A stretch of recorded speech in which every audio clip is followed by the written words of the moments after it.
छत्रपति संभाजीनगर में तहसीलदार की कार जब्त करने का मामला तूल पकड़ रहा है। तहसीलदार रेत माफिया के खिलाफ कार्रवाई करने गए थे, लेकिन पुलिस ने उनकी ही कार जब्त कर ली। इस पर महाराष्ट्र राज्य तहसीलदार एवं उप तहसीलदार संघ ने विरोध जताया है और 15 फरवरी तक कार्रवाई नहीं होने पर आंदोलन की चेतावनी दी है। छत्रपति संभाजीनगर में तहसीलदार की कार जब्त करने का मामला अब गर्मा गया है। तहसीलदार रेत माफिया के खिलाफ सख्त कार्रवाई करने निकले थे, लेकिन माफिया ने उन्हें रोकने की कोशिश की। इसके बावजूद तहसीलदार अपनी जिम्मेदारी निभाने के लिए थाने पहुंचे और शिकायत दर्ज कराने की कोशिश की। हैरानी की बात ये रही कि शिकायत दर्ज करने के बजाय पुलिस ने तहसीलदार की ही कार जब्त कर ली। इस घटना पर महाराष्ट्र राज्य तहसीलदार एवं उप तहसीलदार संघ ने मराठवाड़ा संभागीय अध्यक्ष विजय चौहान ने गंभीर आरोप लगाए हैं। उनका कहना है कि पुलिस रेत माफिया का साथ दे रही है और खुद कई पुलिस अधिकारी एवं कर्मचारी अवैध रेत परिवहन में शामिल है। तर पहिले आपलं नाव आणि पद आणि आपली संघटना कोणती आहे सांगा। आखरी तर मला सांगा की नेमकं कुठल्या मागणीसाठी तुमचं आंदोलन असणार आहे आणि काय प्रमुख मागण्या असणार आहेत आणि कधीपासून असणार? परवा छत्रपती संभाजीनगर येथे श्री मुंडलोड तहसीलदार छत्रपती संभाजीनगर हे अवैध गोवन खनिज विरोधात कारवाईसाठी गेलेले होते।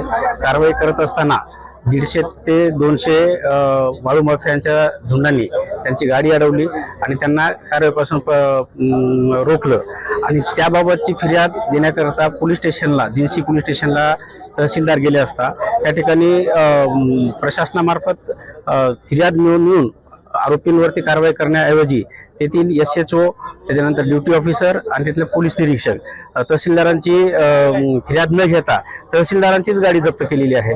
ऍक्च्युली या ठिकाणी प्रशासन म्हणून सर्वप्रथम पोलिसांनी त्यांना प्रोटेक्शन देऊन त्यांची फिर्याद नोंदवून त्यावर तपास करणं गरजेचं होतं आणि जे काही आरोपी आहेत त्यात एक आरोपी असा आहे की जो माजी पोलीस कर्मचारी आहे आणि माजी पोलीस कर्मचारी असल्यामुळं त्यांच्या विरोधात कोणीही कारवाई केलेली नाही। त्याचबरोबर तो माजी पोलीस कर्मचारी असून सुद्धा आज रोजी त्या अनेक असे आजी कर्मचारी आहेत की ज्यामध्ये त्यांच्या पोलीस कर्मचाऱ्यांचे हायवा आज सर्रासपणे चालतात। त्याच्या विरोधात पाहिजे असेल तर आम्ही पुरावे देण्यास तयार आहोत। त्यामुळे तहसीलदारांनी जी काही फिर्याद दिली ती न करता त्यांना त्यांची गाडी जप्त केलेली आहे। आम्ही त्यांच्याकडे मागणी केलेली आहे की बाबा तहसीलदाराच्या गाडीमध्ये अवैधरित्या असं काय भेटलेलं आहे, जप्ती पंचनामा केलेला आहे का, कुठल्याही एखादी वाहन जर आपल्याला अचानकपणे पकडायचं असेल तर DYSP दर्जाचा अधिकारी त्या ठिकाणी असणं गरजेचं आहे आणि DYSP किंवा ACP दर्जा कमिशनरेट मध्ये ACP दर्जाच्या अधिकाऱ्यामार्फत ती जप्ती करणं आवश्यक आहे।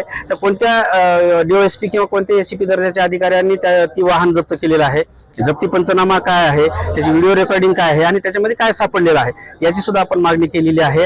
आणि हा विषय फक्त एका तहसीलदाराचा नाही किंवा एका मुंडोडचा नाही, हा विषय हा प्रशासनाचा आहे, एक रेव्हेन्यूचा आहे, एक पोलीस प्रशासनाचा आहे।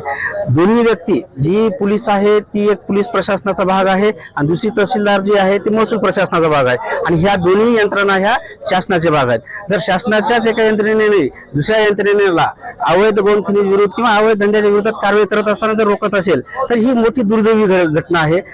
या घटनेचा आम्ही नक्कीच निषेध नोंदवतो आणि सगळ्यात हास्यास्पद गोष्ट अशी आहे की मी आजच पेपरमध्ये वाचलेला आहे, त्यामध्ये गुन्हा दाखल झाला आणि आमच्या संघटनेने ज्या व्यक्तीच्या विरोधात आरोप केलेले आहेत, ज्या व्यक्तींनी तो गुन्हा नोंदवून घेतला नाही त्याच्याकडे आयोग म्हणून दिलेला आहे। म्हणजे असं झालं की ते चोराच्या उलटा बोंबा च्या पद्धतीने हे प्रक्रिया झालेली आहे आणि सदर घटनेच्या विरोधात महाराष्ट्र राज्य तहसीलदार व नायब तहसीलदार संघटनेने गंभीररित्या घेतलेला आहे।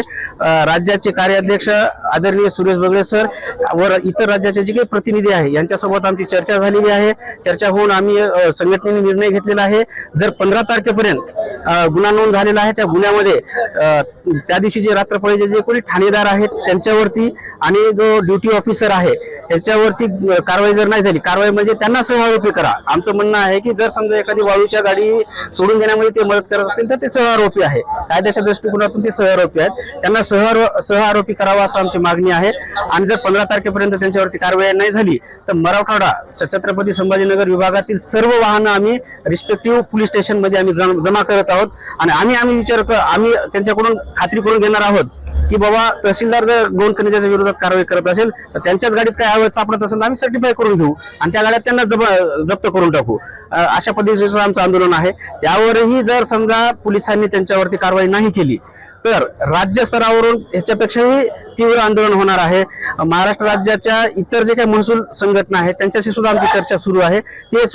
त्यांनी सुद्धा तीव्र शब्दात नाराजी व्यक्त केलेली आहे. त्याचबरोबर इतर ज्या काही लाईन डिपार्टमेंट आहेत त्यांनी सुद्धा याच्यावरती प्रतिक्रिया व्यक्त केलेली आहे की जर समजा पोलीस महसूल डिपार्टमेंटच्या विषयी अशा पद्धतीने वागत असेल तर इतर डिपार्टमेंटनं तर ते पोलीसकडे न जाता काय करावं हा त्यांच्या मनात प्रश्न निर्माण झालेला आहे, भीती निर्माण झालेली आहे. अशा पद्धतीने आमचं आंदोलन आहे आणि जर समजा याच्यावर कारवाई नाही झाली तर सर्व संघटना मिळून आम्ही तीव्र काम बंद आंदोलन आणि शासकीय वाहनं पोलीस स्टेशनमध्ये जप्त करणार आहोत.